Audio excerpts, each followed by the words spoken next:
Hello students, we are going to start our fifth unit, that is infrastructure for e-commerce. E-commerce is, as you know, e-commerce is just the commerce through online mode, or we can say through internet.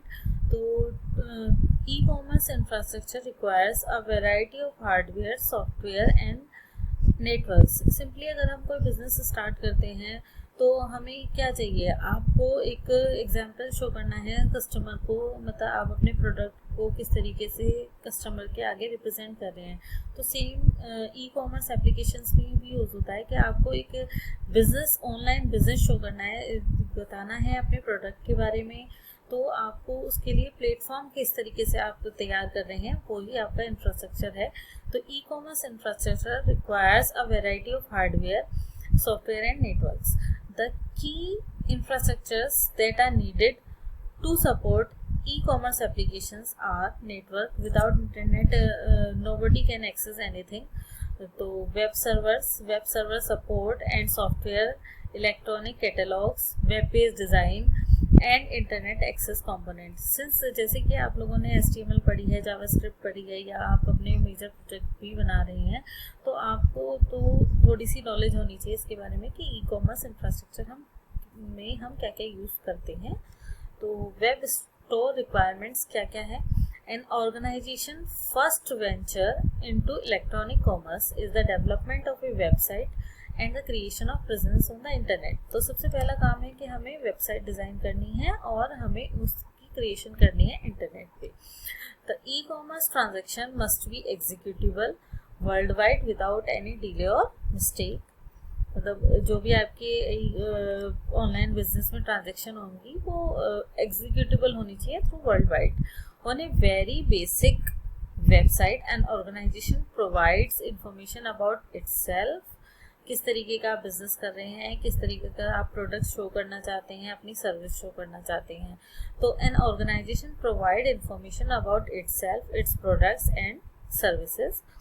A more developed website will allow some other interactions such as sending an email to request for the information और schedule an appointment और ordering. यानी कि basic website तो वही होती है कि आपने अपने जो भी प्रोडक्ट हैं उसके बारे में है वो सारी इन्फॉर्मेशन आपने कस्टमर तक पहुंचा दी. लेकिन कुछ एडिशनल अगर आप फीचर्स यूज़ करते हैं तो वो डेवलप्ड वेबसाइट की कैटेगरी में आ जाती है. Website intelligence leverages 4 type of information from the customer.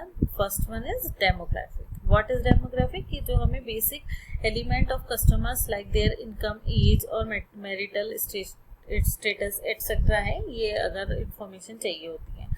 Expressed preferences such as subjects that are interest the customers. Preferences are stored through form-based questionnaires. जो आप देखिए कि किसी प्रोडक्ट में आप ज़्यादा इंटरेस्ट ले जाते हैं तो उसके रिलेटेड जो प्रोडक्ट है आपको शो करता है, या आपने जैसे पास्ट में जो ट्रांजैक्शन करी है उसके थ्रू. तो ये वेबसाइट इंटेलिजेंस शो करता है. तो observe behaviours, manner in which customer navigates when using the website.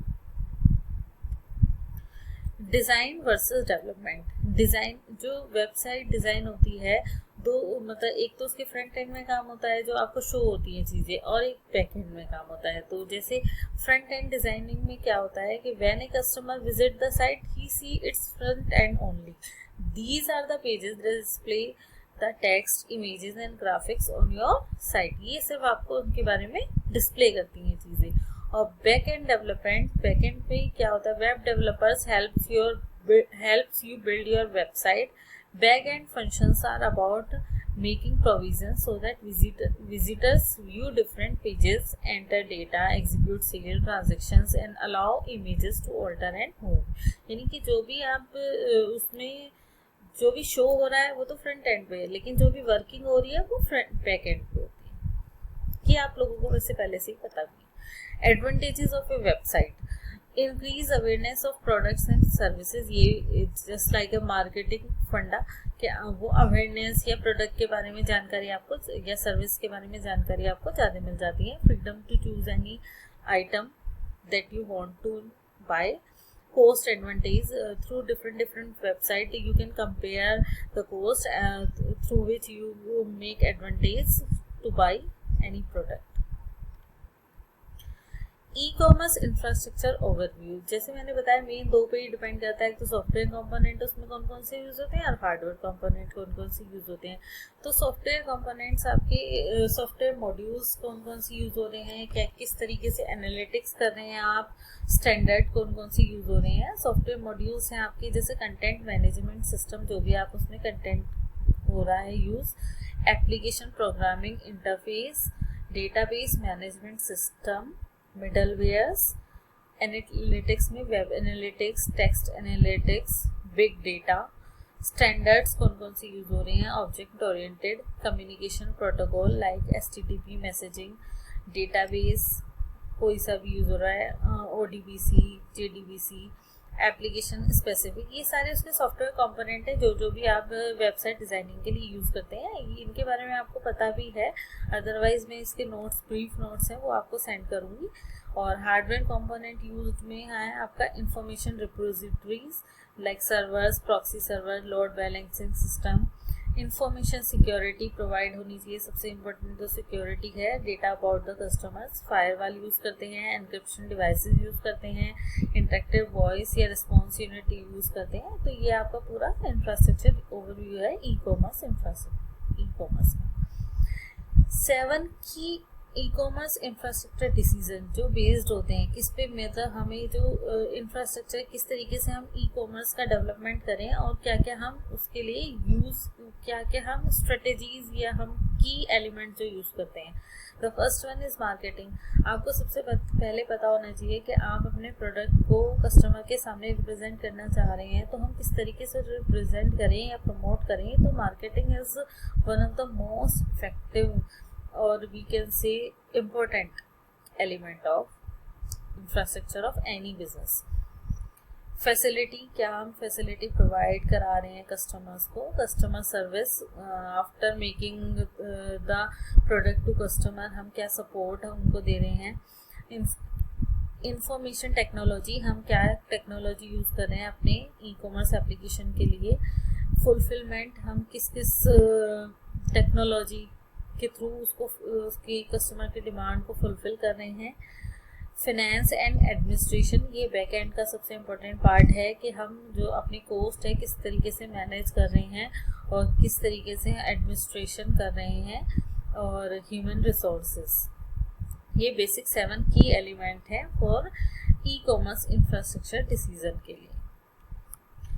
ये कुछ क्राइटेरिया हैं फॉर ई कॉमर्स इंफ्रास्ट्रक्चर, जैसे कि फर्स्ट वन है flexibility, the ability to respond quickly to changing requirement. मतलब फ्लेक्सिबल होना चाहिए आपका, ऐसा नहीं है कि टाइम के अकॉर्डिंगली आपको उसमें चेंजेस करने होंगे।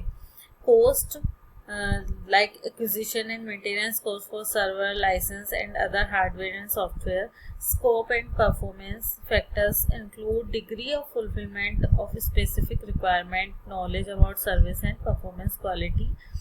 IT security and compliance factors like government, industry and firm specific needs in the area of security, compliance and privacy are covered. Reliability and trustworthiness factors like service availability, consistency of delivery and fulfillment of the service level agreements. Service and cloud management factors like offered support and function for controlling, monitoring and individualization of the web interface। ये कुछ basic topics थे आपके इस e commerce infrastructure के। इसके next topic मैं आपको next video में करवाऊंगी। Thank you.